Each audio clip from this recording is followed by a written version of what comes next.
गेला कहलियो रंग अबीरिया हगे गुलाबी फराक रंग गोरिया हगे कहलियो रंग अबीरिया हगे गुलाबी फराक रंग गोरिया हगे भरल छे हमर पिचकारिया हगे भरल छे हमर पिचकारिया हगे गुलाबी फराक रंग गोरिया हगे भरल छे हमर पिचकारिया हगे गुलाबी फराक रंग गोरिया हगे presented by Adhulia Recording Studio. DJ Umesh, Sukhipur Bazaar. हे गयब की के होली तोरे पहर कटतो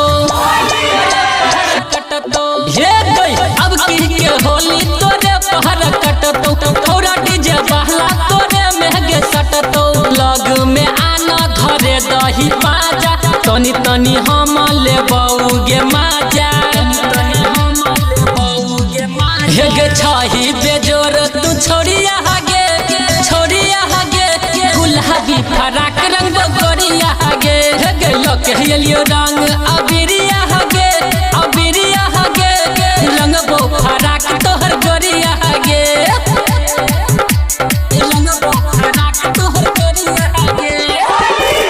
DJ Umesh, रंग बो फराक तोहर Sukhipur Bazaar. हे गे गरमी छो बेसी त होली में गे झरतो हे गई सुल गरमी छो बेसी त होली में गे झरतो लफुआ के टोली तोरे पाछा परतो होली में करतो तोरा खूबे तंगे रंग दे तो सुने तोहर आंगे सिकंदर करतो बला जोरिया हगे गुलाबी फराक रंग गोरिया हगे हे गेला कहलियो रंग अबीरिया हगे गुलाबी फराक रंग गोरिया हगे